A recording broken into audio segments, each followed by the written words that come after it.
Hey guys, welcome to Brilliance View. We have started a new series on complete Indian polity by Lakshmikant और इस series का ये हमारा 8 lecture है. जैसे कि हमने पिछले लेक्चर में फंडामेंटल राइट्स को कवर किया था और इस लेक्चर में हम कवर करने जा रहे हैं directive principles of the state policy. Without wasting any time will go ahead with our lecture. This lecture is all about the directive principles of state policy which comes under part 4 of the Indian Constitution और ये आते हैं under article 36 से लेकर 51 के बीच में. Okay, so under part 4 and article 36 से लेकर 51 डील्स करते हैं with directive principles of the state policy के साथ. So this directive principles of state policy are obligatory on state.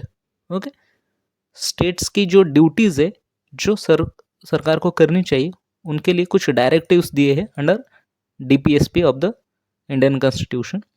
ये मैंडेटरी नहीं है स्टेट के लिए, लेकिन दिज आर द डायरेक्टिव्स. ये डायरेक्शन दी गई हमारे ड्राफ्टिंग कमेटी के द्वारा जब कॉन्स्टिट्यूशन मेक किया था. हमारे कॉन्स्टिट्यूशन में कुछ डायरेक्शंस है स्टेट को कि आप इन बेसिस पर अपनी जो स्टेप्स है for the welfare of society, for the welfare of people of India आप ले सकते हो. उनको हम अब वन बाय वन देखेंगे. आर्टिकल 36 जो है वो किस बारे में बात करता है कि जैसे आर्टिकल 12 में स्टेट का जो डेफिनेशन था उसको डिफाइन किया था, उसी तर्ज पर आर्टिकल 36 भी जो है वो डिफाइन करता है स्टेट को. Okay, as same as article 12 जो कि हमारा फंडामेंटल राइट का जो आर्टिकल था आर्टिकल 12, उसी प्रकार से आर्टिकल 36 भी है. आर्टिकल 37 जो है वो डील करता है of the application of the principles content in this part. Okay, जो इस पार्ट में प्रिंसिपल्स है उनका क्या एप्लीकेशन होगा वो आर्टिकल 37 बोलता है. Then article 38 deals with the और ये ऑथराइज करता है स्टेट को to secure social order for the promotion of the welfare of people. People के वेलफेयर के लिए जो भी आपको स्टेप्स कैरी करने होंगे, उसके लिए जो भी आपको सोशल ऑर्डर का जो प्रमोशन है करना होगा, उसको सिक्योर करना होगा, इससे डील करता है आर्टिकल 38.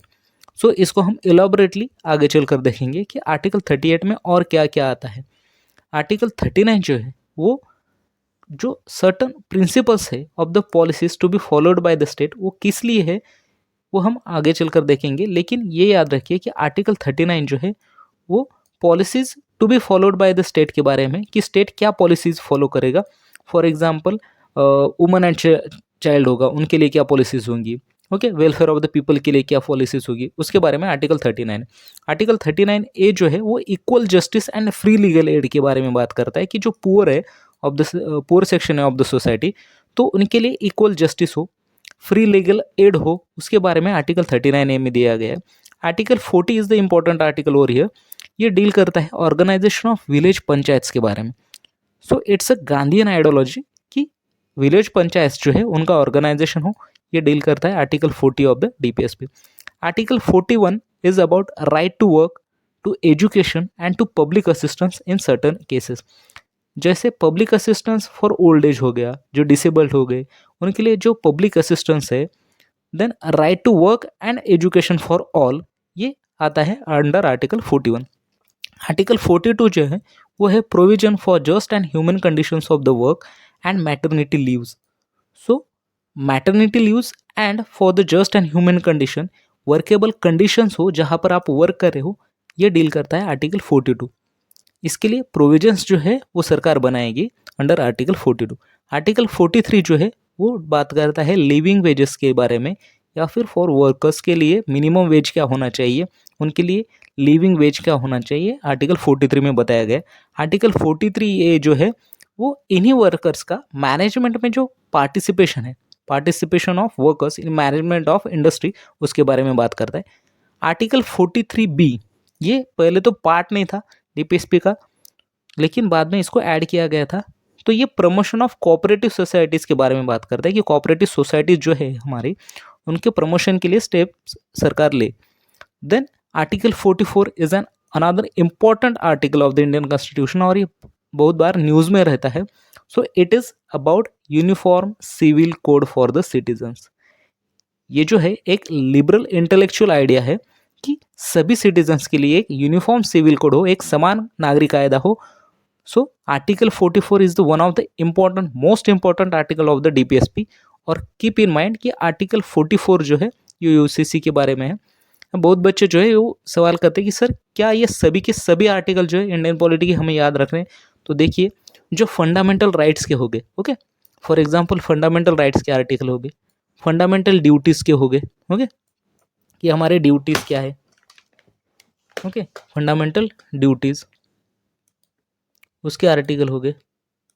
देन हमारे जो डीपीएसपी हो गए, ओके, डीपीएसपी इनके आर्टिकल हो गए। तो इनको जो है ना हमें याद रखना ही पड़ेगा।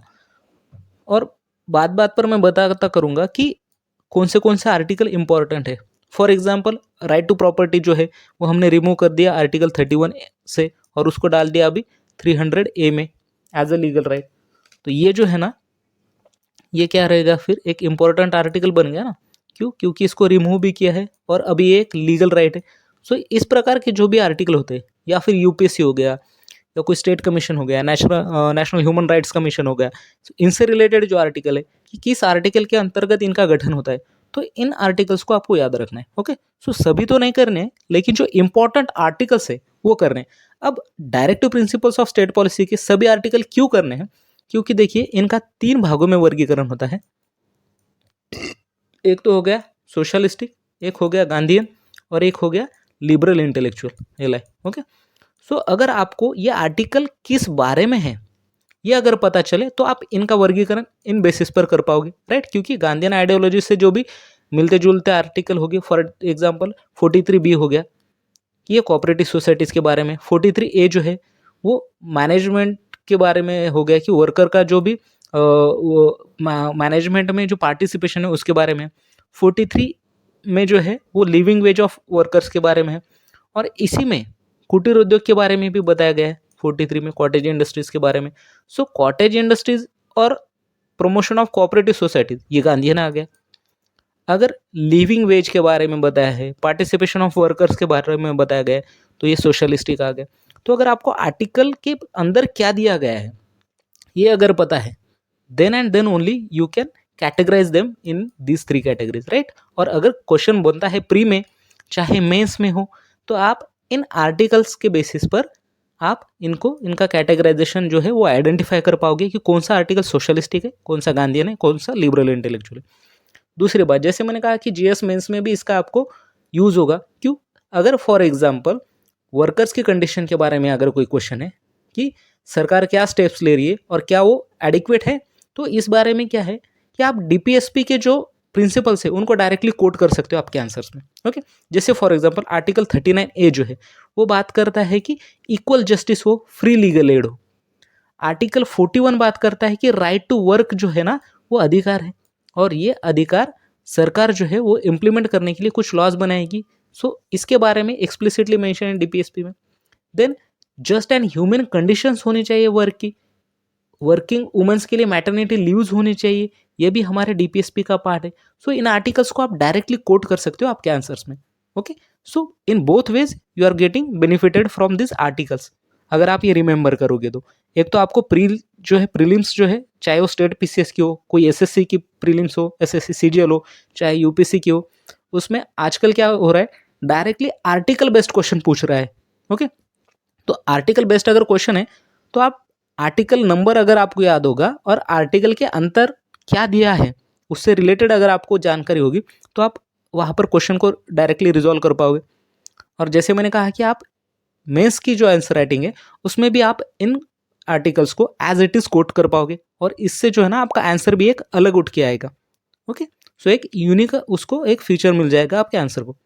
सो कैरी करते हैं हमारा डीपीएसपी के बाकी के आर्टिकल।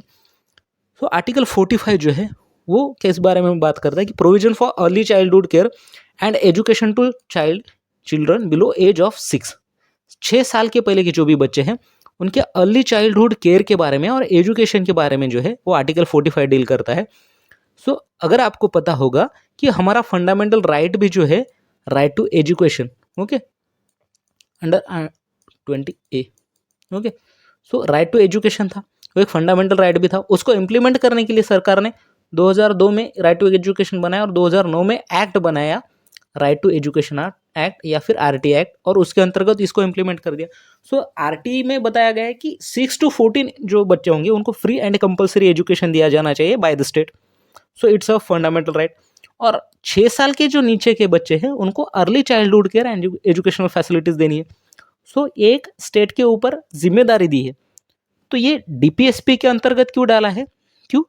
क्योंकि ये एक स्टेट की जिम्मेदारी है, और ये नॉन मतलब क्या बोल सकते हैं कि ये ऐसा नहीं है कि ये मैंडेटरी है स्टेट के लिए कि आपको करना ही करना है, बट ये सरकार की जिम्मेदारी है कि सरकार इसको निभाए। ओके, और अगर सरकार को चुनाव में जीतना है तो इन जो भी प्रिंसिपल्स है उसके बेसिस पर सरकार स्टेप्स लेती है। तो आगे चलकर हम देखेंगे कि किस प्रकार से जो है इनको कहा गया है कि instrument of instructions.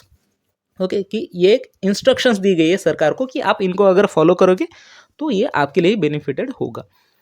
Then article 46 जो है वो क्या बात करता है कि promotion of education and economic interest. अब देखिए आर्टिकल 45 जो यहाँ पर दिया गया है ना, एज ऑफ 6, तो ये तो सरकार की जिम्मेदारी होगी। इसी प्रकार फंडामेंटल ड्यूटीज में भी 6 to 14 एज के लड़कों के लिए, बच्चों के लिए जो है वो शिक्षा जो है उनके गार्डियन को प्रदान करनी है, या फिर उनके जो भी पेरेंट्स होंगे ये उनके ऊपर ड्यूटी दी गई है। ओके, सो एजुकेशन जो है ना उसके बारे में तीनों में कहा गया है। फंडामेंटल राइट्स भी हमारा 6 to 14 ईयर्स के लिए सरकार की जिम्मेदारी है डीपीएसपी में कि वो बिलो 6 एज के जो लड़के हैं, बच्चे हैं, उनको एजुकेशन जो है प्रदान करें, उसके लिए प्रोविजन बनाए। और फंडामेंटल ड्यूटीज भी दी गई है गार्डियन की कि वो अपने बच्चों को पढ़ाए। ओके, सो तीनों फंडामेंटल ड्यूटीज में, डीपीएसपी में और फंडामेंटल राइट्स में एजुकेशन ऑफ चाइल्ड के बारे में बताया गया है। देन आर्टिकल 46 जो है वो promotion of education and economic interest है of SC ST and other weaker section. जो भी वीकर सेक्शन है ऑफ द सोसाइटी, चाहे वो SC हो, ST हो, या फिर कोई वीकर सेक्शन हो, इकोनॉमिकल वीकर सेक्शन हो, उनके लिए उनके एजुकेशन एंड इकोनॉमिक इंटरेस्ट के लिए उनको प्रमोट करने के लिए सरकार जो है वो स्टेप्स उठाएगी। ये बात कही है अंडर आर्टिकल 46। देन आर्टिकल 47 जो है वो ड्यूटी ऑफ स्टेट है to raise level of nutrition. हमारे भारत के अंतर्गत जो न्यूट्रिशन का स्तर है उसको सरकार बढ़ाए, द स्टैंडर्ड ऑफ लिविंग जो है उसको सरकार बढ़ाए, और to improve the public health को इम्प्रूव करे। अगर न्यूट्रिशन के लेवल को बढ़ाएगी सरकार तो ऑटोमेटिकली आपका पब्लिक हेल्थ जो है वो इम्प्रूव हो जाएगा, और इससे आपका स्टैंडर्ड ऑफ लिविंग भी बढ़ेगा। सो इन तीनों चीज़ों को जो है वो सरकार की ड्यूटी बनाया गया है कि इनको सरकार बढ़ावा दे, इनको रेज करे। Okay, so it is under article 47। Then article 48 जो है वो organization of agricultural and animal husbandry के बारे में है। ओके, आर्टिकल 48A जो है वो protection and improvement of environment and safeguarding forest and wild life के बारे में बताया गया है। तो ये एक लिबरल इंटेलेक्चुअल प्रिंसिपल है आर्टिकल 48A कि आप फॉरेस्ट एंड वाइल्ड लाइफ जो है उनका सेफगार्ड करो, उनका संरक्षण करो, और उनके इम्प्रूवमेंट के लिए, एनवायरनमेंट के इम्प्रूवमेंट के लिए कुछ स्टेप्स सरकार उठाए, और साथ ही में जो एनवायरनमेंट है, जो हमारे वाइल्ड लाइफ है, उसका प्रोटेक्शन भी करना है, ये सरकार की जिम्मेदारी है। देन आर्टिकल 49 जो है वो बात करता है protection of monuments and places and objects of national importance. जो भी नेशनल इंपॉर्टेंस की हमारी प्लेसेस है, जैसे ताजमहल हो गया, ओके, या फिर कोई हमारे कल्चरल साइट्स हो गए, हड़प्पा संस्कृति की कुछ साइट्स हो गए, ओके, तो इनका प्रोटेक्शन जो है वो सरकार करेगी अंडर आर्टिकल 49। ये सरकार की जिम्मेदारी है। Article 50 deals with the separation of judiciary from executive. Executive से जुडिशरी का सेपरेशन हो, ये सरकार की जिम्मेदारी है। ये आर्टिकल 50 में दिया गया है। और आर्टिकल 51 जो है वो वैश्विक शांतता means promotion of international peace and security के बारे में बात कर रहा है। तो देखिए दोस्तों, ये है आर्टिकल 36 से लेकर article 51 of the directive principles of the state policy. इसके अंतर्गत पूरे के पूरे डायरेक्टिव्स दिए गए सरकार को कि आप किन बेसिस पर क्या लॉज बनाओगे और आपको क्या क्या स्टेप्स उठाने। ओके, सो डीपीएसपी जो है वो हमारे पार्ट 4 का पार्ट है। पार्ट 4 में दिए गए हैं ऑफ द इंडियन कॉन्स्टिट्यूशन, और ये आते हैं अंडर आर्टिकल 36 से लेकर आर्टिकल 51 के बीच में। जो फ्रेमर्स से हमारे इंडियन कॉन्स्टिट्यूशन के, इन्होंने डीपीएसपी को है ना कहाँ से बोरो किया है? आयरिश कॉन्स्टिट्यूशन ऑफ 1937 से किया गया।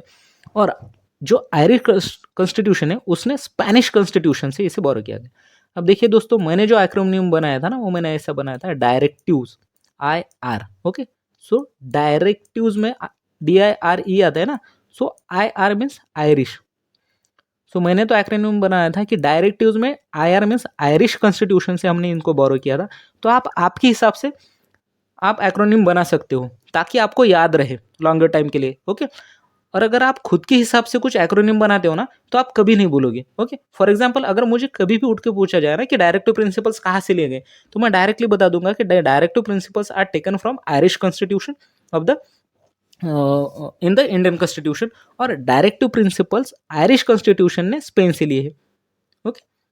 सो आप आपके हिसाब से कुछ एक्रोनिम्स बनाओ ताकि आप इनको याद रख पाओ, ओके। तो डॉक्टर BR आम्बेडकर जो थे हमारे ड्राफ्टिंग कमेटी के चेयरपर्सन थे, उन्होंने इस डायरेक्टिव प्रिंसिपल्स को DPSPs को एक novel feature of the Indian constitution कहा था, ओके। और directive principles along with fundamental rights means DPSP plus fundamental rights जो है वो क्या कंटेन करते हैं, philosophy of the constitution and is the soul of the constitution. जैसे फंडामेंटल राइट्स को soul and heart of the constitution कहा था हमारे डॉक्टर BR आम्बेडकर जी ने, उसी प्रकार पर novel feature of the Indian constitution का है DPSP को। सो DPSP प्लस फंडामेंटल राइट जो है ना, ये हमारे कॉन्स्टिट्यूशन की फिलोसॉफी क्या है, इसके अंतर्गत क्या आता है, इसको डिफाइन कर दें। So philosophy of the Indian constitution को डिफाइन कौन करता है, DPSP plus fundamental rights of the Indian constitution. अब ग्रैनविले ऑस्टिन एक जो थिंकर है, उन्होंने हमारे DPSP के बारे में क्या कहा था कि directive principles and fundamental rights as the conscience of the constitution. DPSP plus fundamental rights जो है वो कंसाइंस है ऑफ द कॉन्स्टिट्यूशन। इससे पता चलता है कि कॉन्स्टिट्यूशन की थिंकिंग क्या है, okay. Then the directive principles resembles the instrument of instructions. और ये इंस्ट्रूमेंट ऑफ इंस्ट्रक्शंस किस में दिए गए थे, जो हमारा government of India act of 1935 था, इसमें इंस्ट्रूमेंट ऑफ इंस्ट्रक्शन दिए गए थे। इसको रिजेंबल करता है, इसको याद दिलाता है कौन, डायरेक्टिव प्रिंसिपल्स। जो DPSP है हमारे, वो याद दिलाते हैं इंस्ट्रूमेंट ऑफ इंस्ट्रक्शंस को। इसीलिए डॉक्टर BR आम्बेडकर ने DPSP को इंस्ट्रूमेंट ऑफ इंस्ट्रक्शंस कहा है कि ये इंस्ट्रूमेंट ऑफ इंस्ट्रक्शंस है फॉर द स्टेट। अब इंस्ट्रूमेंट ऑफ इंस्ट्रक्शंस क्या था कि ये जो गवर्नमेंट ऑफ इंडिया एक्ट था ना 1935 का, इसने जो भी गवर्नर्स है, ओके, गवर्नर्स ऑफ इंडिया या फिर गवर्नर्स ऑफ स्टेट वगैरह जो थे कॉलोनीज के, जो भी इंडिया की जो कॉलोनीज थी और ब्रिटिश कॉलोनीज, तो उनके जो भी गवर्नर्स थे और जो गवर्नर जनरल ऑफ इंडिया था, तो उनके लिए कुछ इंस्ट्रक्शंस इशू की थी, ओके। ड्यूरिंग 1935 का जो एक्ट था गवर्नमेंट ऑफ इंडिया एक्ट, उसने कुछ इंस्ट्रक्शंस इशू की थी। तो उस इंस्ट्रक्शंस को इंस्ट्रूमेंट ऑफ इंस्ट्रक्शंस कहा गया है under government of India act 1935। और इन इंस्ट्रक्शंस को ये गवर्नर फॉलो करते थे। तो उसी प्रकार पर डॉक्टर BR आम्बेडकर जी ने कहा कि DPSP भी क्या है, ये these are the instrument of instructions, लेकिन ये किसके लिए, फॉर स्टेट। अब स्टेट में तो अंडर आर्टिकल 36 जो भी आएगा ना डेफिनेशन, वो सभी स्टेट का भाग होगा, चाहे वो गवर्नमेंटल बॉडीज हो, चाहे वो सेंटर हो, चाहे वो स्टेट हो, ओके, चाहे वो एग्जीक्यूटिव द्वारा बनाया गया कोई लॉ हो, ओके, कोई बॉडी हो जो एज अ स्टेट फंक्शन कर रही हो, चाहे कोई प्राइवेट बॉडी स्टेट के कुछ काम निभा रही हो, ओके, तो सभी जो है वो स्टेट के अंतर्गत आएगा। तो स्टेट की ये जिम्मेदारी है कि वो इंस्ट्रूमेंट ऑफ इंस्ट्रक्शंस को फॉलो करे, उन इंस्ट्रक्शंस को, ओके। सो इस वजह से डायरेक्टिव प्रिंसिपल, क्योंकि ये इंस्ट्रक्शंस ही है स्टेट के लिए, इसलिए उनको इंस्ट्रूमेंट ऑफ इंस्ट्रक्शंस कहा गया था डॉक्टर BR आम्बेडकर जी द्वारा।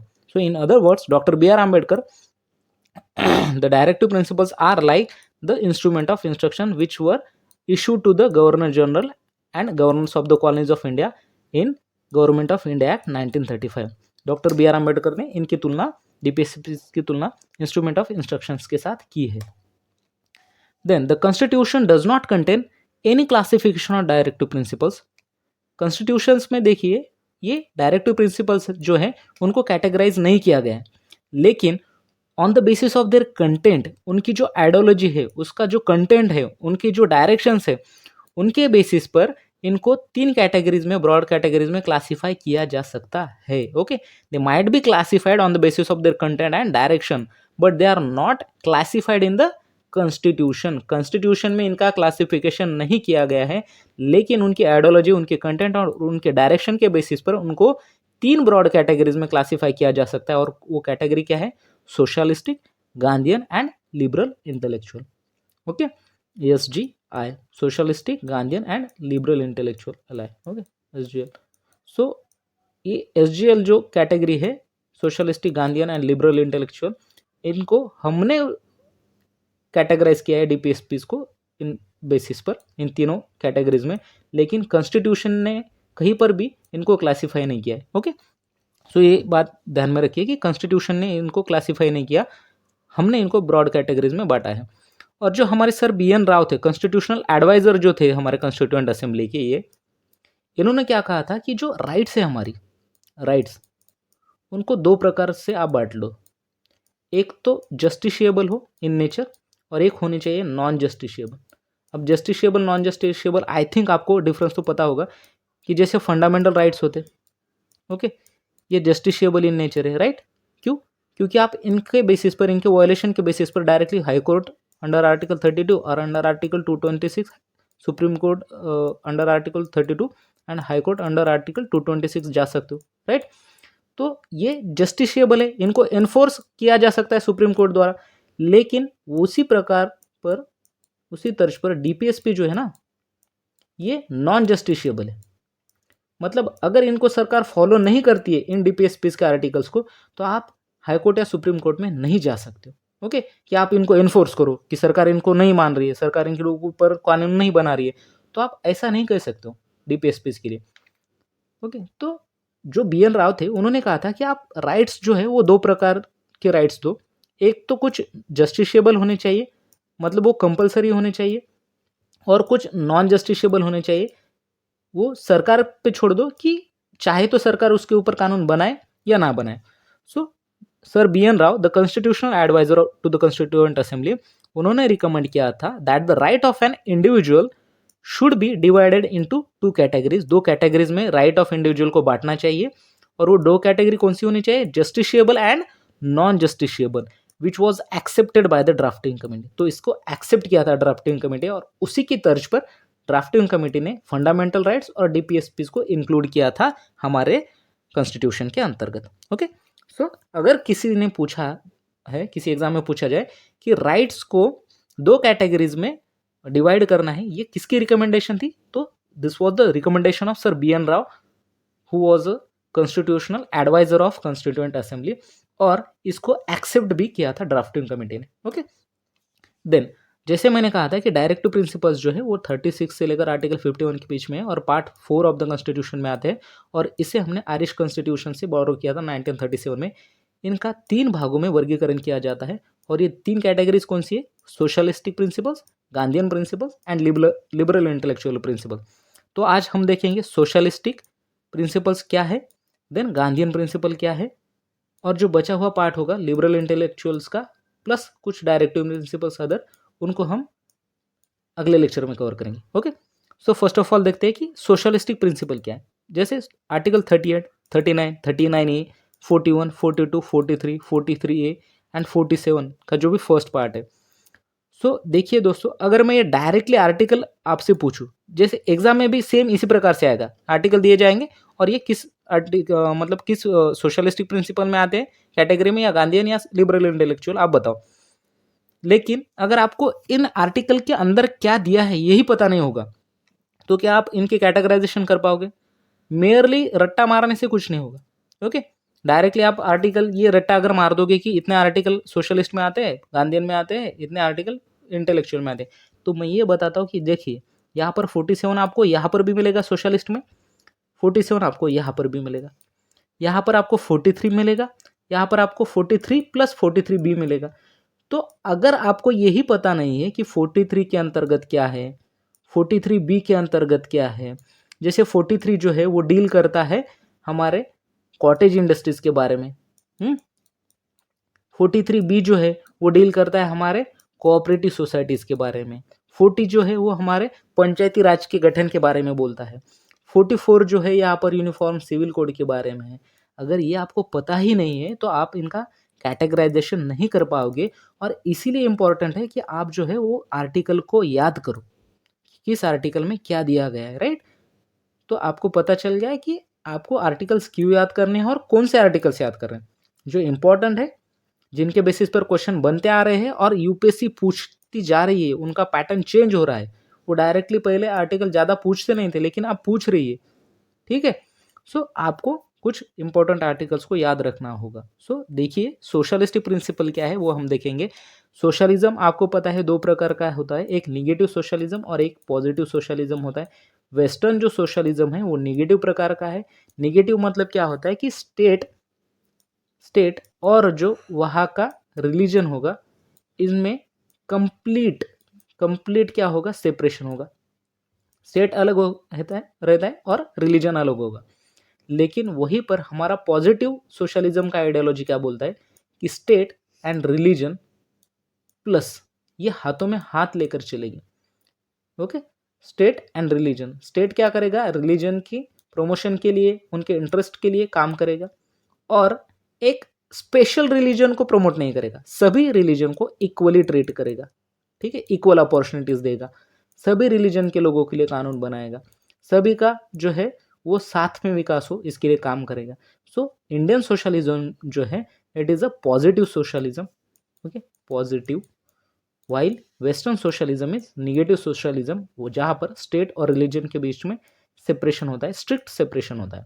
ओके, वहीं पर पॉजिटिव सोशलिज्म में state and religion hand in hand चलते हैं, उनके बीच में सेपरेशन नहीं होता है। Okay, so these principles reflect the ideology of socialism. They lay down the framework of democratic socialist state. एक डेमोक्रेटिक सोशलिस्ट स्टेट कैसा होता है उसका फ्रेमवर्क लेक डाउन करते हैं, बताते हैं। Aim at providing social and economic justice and set the path towards the welfare of the state. अब सोशल, इकोनॉमिक, पॉलिटिकल, ये जो प्रिंसिपल्स है ना जस्टिस के, ये इसके बारे में बात करता है सोशलिस्ट जो प्रिंसिपल होता है वो। ओके, वो बताता है कि एक डेमोक्रेटिक सोशलिस्ट स्टेट कैसा होना चाहिए, उसका फ्रेमवर्क कैसा होना चाहिए, उसके बारे में बात करता है।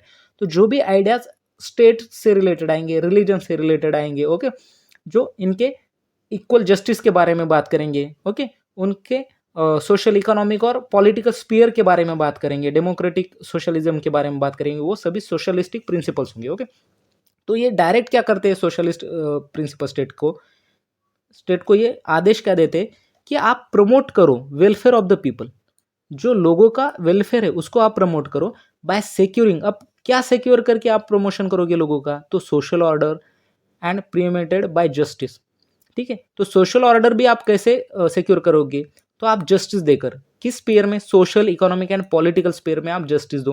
ओके, अगर आप इन स्पेयर्स में जस्टिस दोगे तो लोगों का वेलफेयर सिक्योर होगा।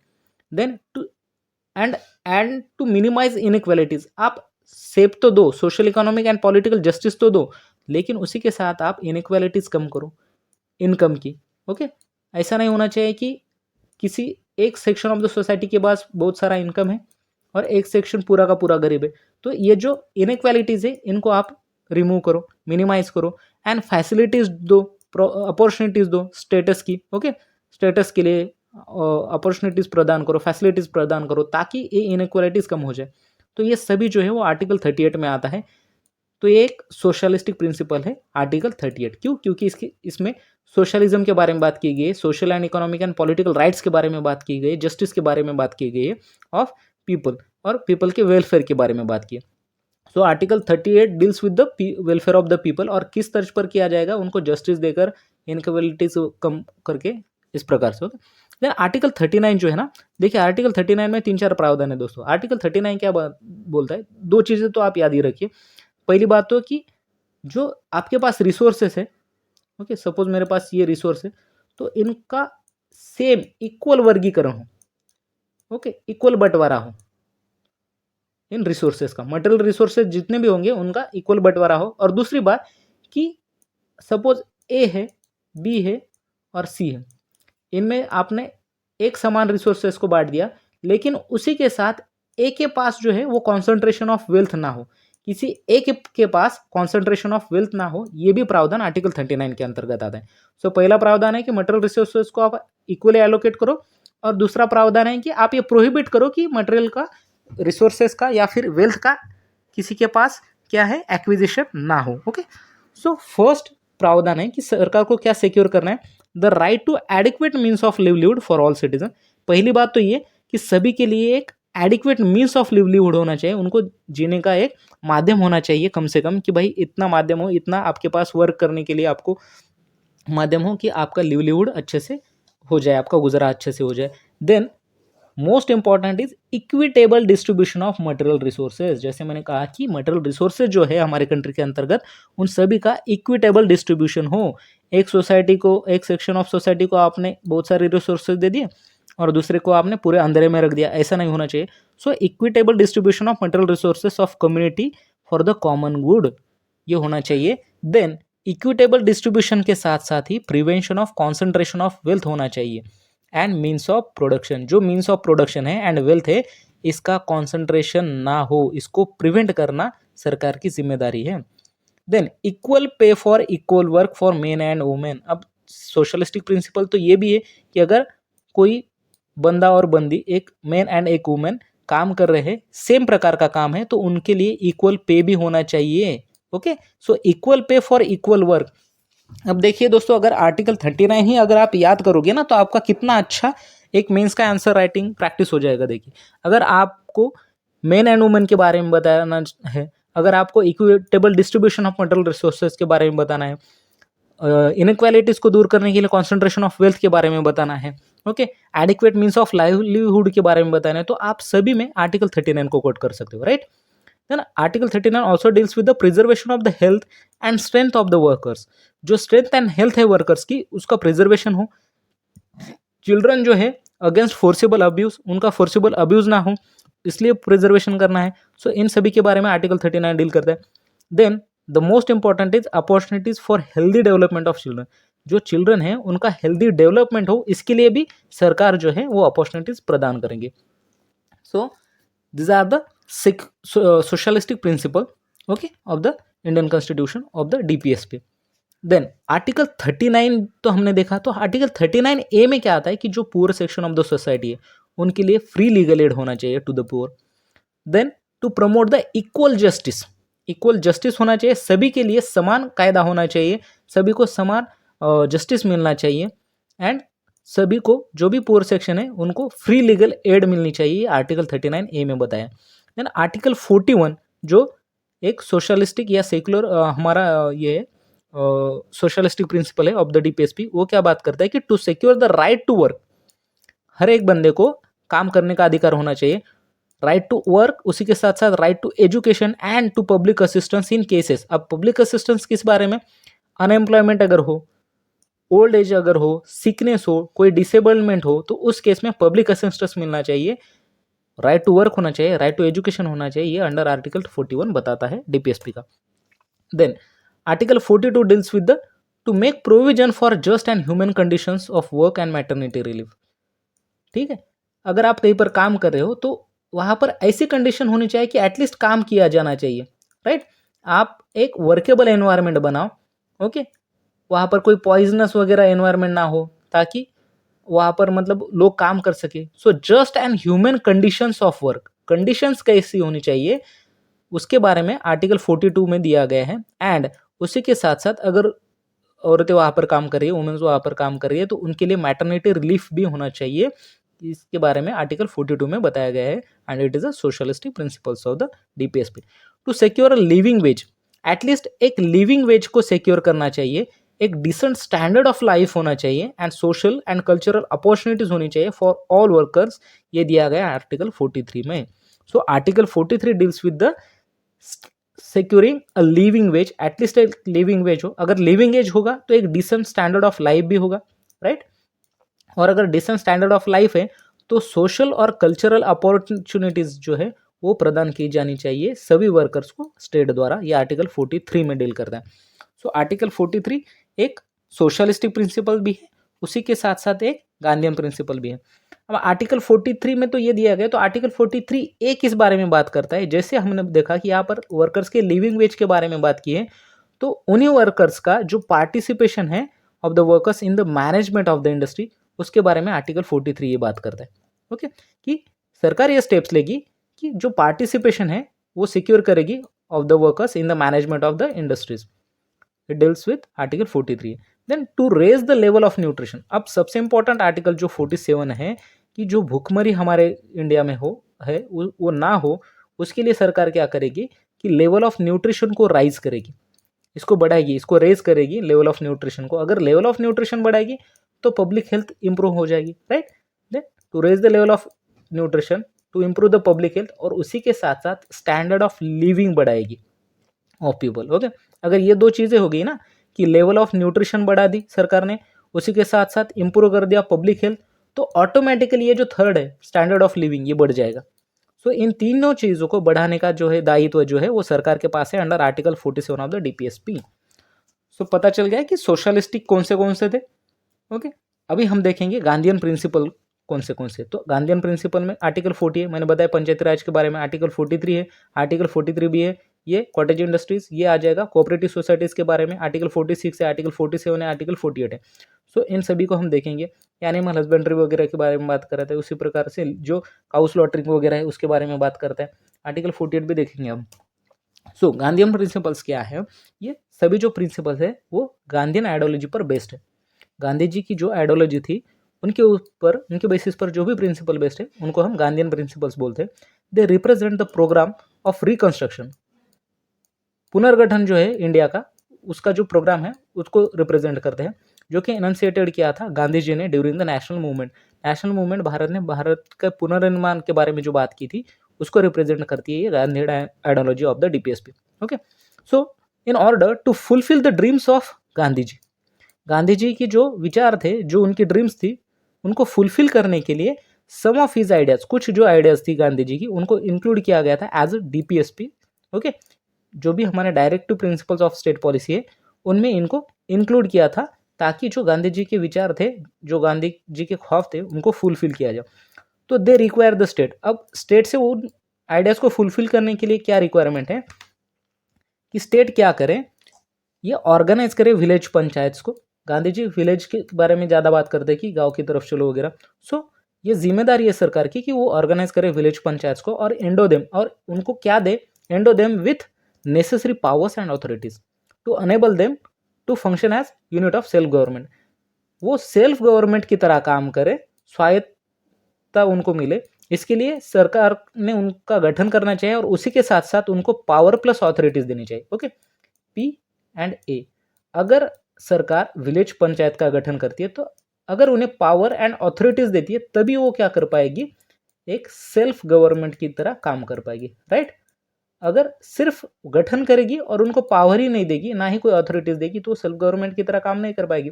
इसलिए सिर्फ गठन करने से कुछ नहीं होगा, विलेज पंचायत का गठन भी करो और एंडो करो उनको, to endo them, provide them necessary powers and authorities to enable them to function as a unit of self government। ये आर्टिकल 40 में बताया गया है and it is a Gandhian principal.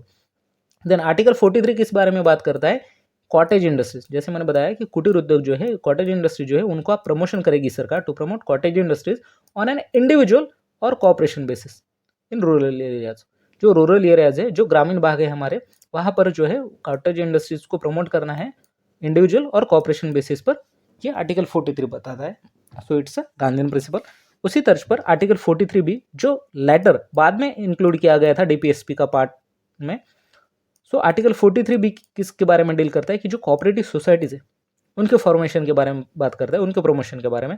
So to promote voluntary formation and autonomous functioning, democratic control and professional management of cooperative societies, okay. So cooperative societies के professional management, उनके autonomous functioning के बारे में, उनके डेमोक्रेटिक कंट्रोल के बारे में, उनके वॉलंटरी फॉर्मेशन के बारे में जो है वो सरकार उनको प्रमोट करेगी, इसके लिए प्रमोशन के लिए स्टेप्स लेगी, ये बताया है आर्टिकल 43 बी में। And cooperative societies are the ideas of Gandhi ji. So this is also Gandhian principle. Then to promote the educational and economic interest of SC STs and other weaker sections of the society. जो हमारे society के weaker section है, SC है, STs है, इनके जो भी economic interest है एंड एजुकेशनल इंटरेस्ट है, इनको प्रमोट करेगी सरकार, ओके। और उनको प्रोटेक्ट करेगी them from social injustice and exploitation, उनका एक्सप्लॉयटेशन ना हो, उनके साथ कोई सोशल इनजस्टिस ना हो, इसको प्रोटेक्ट करेगी। ये दिया है अंडर आर्टिकल 46। देन आर्टिकल 47, जैसे हमने कहा था कि आर्टिकल 47 जो है वो सोशलिस्टिक भी प्रिंसिपल है।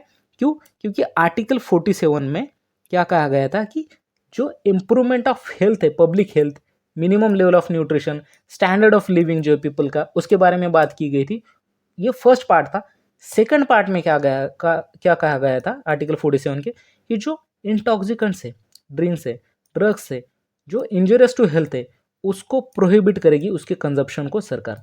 ओके, लेकिन ये जो है यहाँ पर कोई भी सरकार जो है ना, अब तक की पूरी सरकारें विफल रही है, किसी ने इसको प्रोहिबिट नहीं किया है। Okay, so prohibition of consumption of intoxicating drinks, drugs and which are injurious to health, ये जो है ये अंडर आर्टिकल 47 के सेकंड पार्ट में आता है और ये एक Gandhian principle. Then article 48 deals with the prohibition of the slaughter of cows and other milch and draught cattle and to improve their breeds, उनके ब्रीड्स का विकास हो, उनका स्लॉटर ना हो काउज का, काउ को हम गौ माता बोलते हैं। ओके, तो अब बहुत सारे लोग बोलते हैं कि क्या सरकार इस पर कानून बना सकती है, तो देखिए एक्सप्लिसिटली मेंशन किया गया है आर्टिकल 48 में, कॉन्स्टिट्यूशन में एक्सप्लिसिटली मेंशन किया गया है कि सरकार की ये जिम्मेदारी है कि वो काउ स्लॉटर को प्रोहिबिट करेगा, इसका प्रोहिबिशन करेगा, जो भी काव्स, जो भी मिल्क मतलब दूध उत्पादक जो भी एनिमल्स है उनका जो भी स्लॉटर है उसके लिए सरकार स्टेप्स उठाएगा। तो अगर आगे चलकर सरकार कोई कानून बनाती है ना इनके प्रोटेक्शन के लिए, इसकी अगर 50 साल सजा कर देती है, 10 साल सजा कर देती है, 20 साल सजा कर देती है, तो उसके लिए कोई भी ये सवाल नहीं उठा सकता कि भाई आपने कैसे कानून बना दिया।